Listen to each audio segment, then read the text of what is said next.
শুভ সকাল বন্ধুরা। তোমরা সবাই কেমন আছো? আশা করি তোমরা সবাই ভালো আছো আর আমরাও খুব ভালো আছি। তো এখানে এখন প্রত্যেক দিন বৃষ্টি হচ্ছে, ওয়েদারটা খুবই খারাপ। এখন সকাল 7:30 বাজে। তো দেখো মেয়েকে কোলে নিয়ে সব কাজ করতে হচ্ছে। তো আমি সকালে খাওয়ার জন্য একটু চিয়া সিড বানিয়ে নিলাম আর মেয়ের জন্য ওখানে স্যালাড হচ্ছে। তো এই যে কোলের ওপর উঠে বসে আছে, কোল থেকে নামবে না, ঘরে হরে কৃষ্ণ হচ্ছে তাও দেখবে না, কোলেই বসে থাকবে।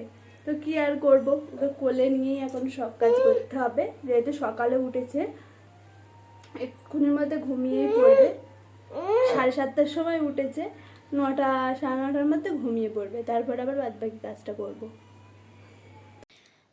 এত দুষ্টু, খেলতে গিয়ে চিয়া সিডটা ফেলেই দিল। বাচ্চাদের ক্ষেত্রে আমরা রোজ যা ভাবি, ওরা রোজ এক নিয়ম হয় না। প্রত্যেক দিন সকাল 7টা-8টার সময় ঘুম থেকে ওঠে, আবার 9টা-10টার দিকে ঘুমিয়ে যায়, কিন্তু আজকে আর ঘুমালোই না। তাই ওকে নিয়েই কাজ করতে হচ্ছে সারাদিন। আমি আর মেয়ে, আর কেউ নেই এখানে পাশে সবাই তেলেগু, বাঙালি কেউ নেই। কি বলে তো, খাটের ধারে এখন ধরে ধরে দাঁড়াতে পারে, কিন্তু ওই যে কখন পড়ে যায় একটা ভয় থাকে, সেই জন্য খাটের ওপরেই বসিয়ে দিলাম। আর এইদিকে দেখো কত জামা কাপড় রয়েছে, জামা কাপড়গুলো না মেলে দেওয়ার জায়গাই নেই, তাই একটার ওপরে একটা রেখে দিয়েছিলাম। যেহেতু এখন অল্প অল্প রোদ বার হয়েছে, তাই এগুলোকে বাইরে দিয়ে দেবো। দোলনার ওপরেও অনেক জামা কাপড় হয়ে গিয়েছিল, জামা কাপড় মেলার জায়গাই নেই তেমন। আর এই কদিন ধরে এত বৃষ্টি হচ্ছে যে জামা কাপড়গুলো শুকাচ্ছেই না, সেই জন্য ওগুলোকে এখন বাইরে মেলে দেব। এখন বাইরে রোদ বার হয়েছে, রোদ বার হলে কী হবে, কখনো মেঘ, কখনো আবার বৃষ্টি হচ্ছে, কখনো আবার রোদ বার হচ্ছে। সব কিছু মেলে দিচ্ছি। আরও ওকে ঘরে বসিয়ে দিয়ে এসেছিলাম, দেখি দৌড়ে দৌড়ে চলে আসছে।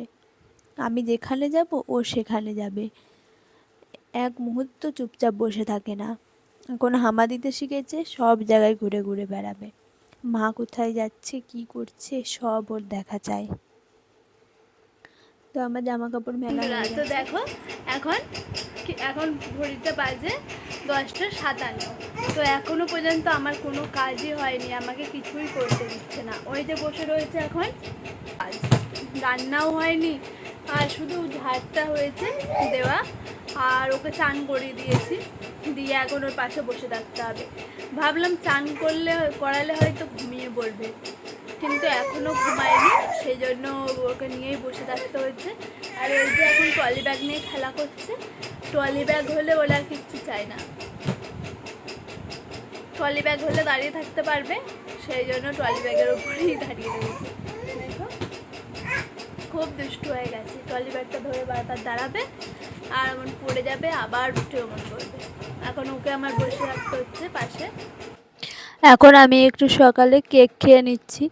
এই কেকটা সারবানি সুইটস থেকে আনা হয়েছে, ওটা একটা বাঙালি মিষ্টির দোকান, ওখান থেকে আমাদের সব মিষ্টি নিয়ে আসে, কেকটাই নিয়ে এসেছিলো।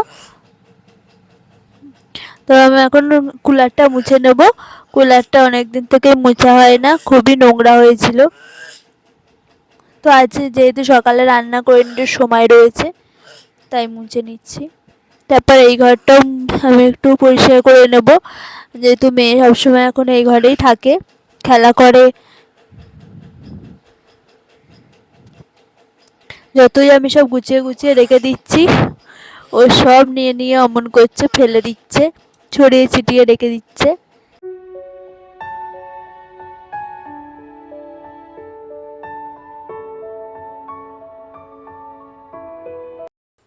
এসেই চেয়ারের তলায় ঢুকে পড়েছে। আমি এখানে ফ্রিজটা মুছবো বলে এসেছি, ও চলে এসেছে।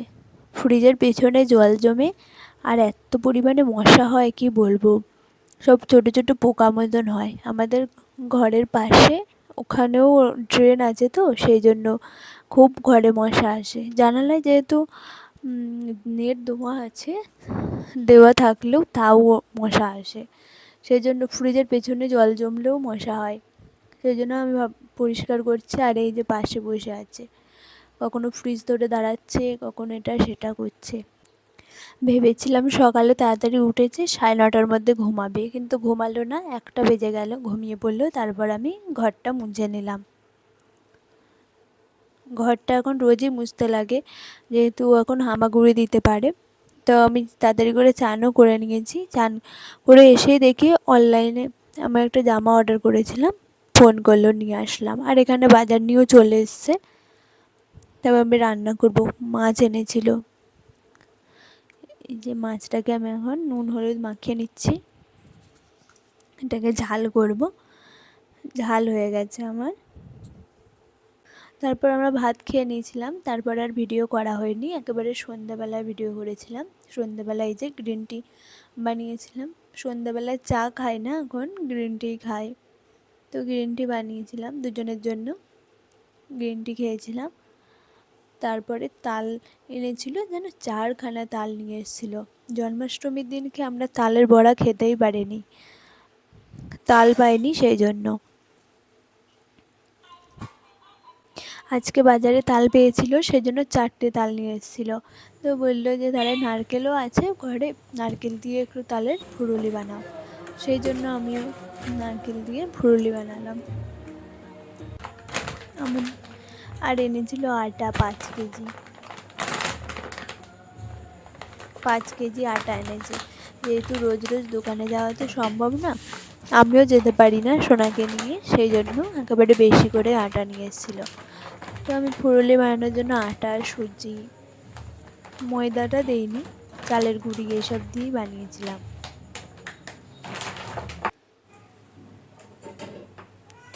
তালের ফুরুলি খেতে বেশ ভালোই লাগে। জন্মাষ্টমীর দিন যেহেতু সবাই খায়, তো আমাদের খাওয়া হয়নি, সেই জন্য আজকেই বানালাম। সোনার পাপা আজকে বাড়িতে ছিল, ওই সোনাকে ধরেছিল, আর আমি এদিকে বানিয়ে নিলাম।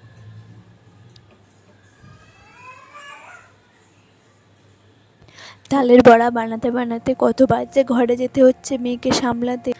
সোনা যখন ছোট ছিল তখন সব সময় কোলে নিয়ে থাকতে হতো, আর এখন বড় হয়েছে, এখন পাশে বসে থাকতে হবে, ও একা একা কখনো থাকবে না। তো এদিকে তালের বড়াটা আমার প্রায় হয়েই এসেছে।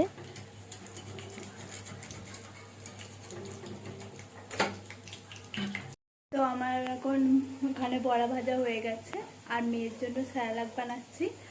তো এখন ঘড়িতে বাজে 10টা।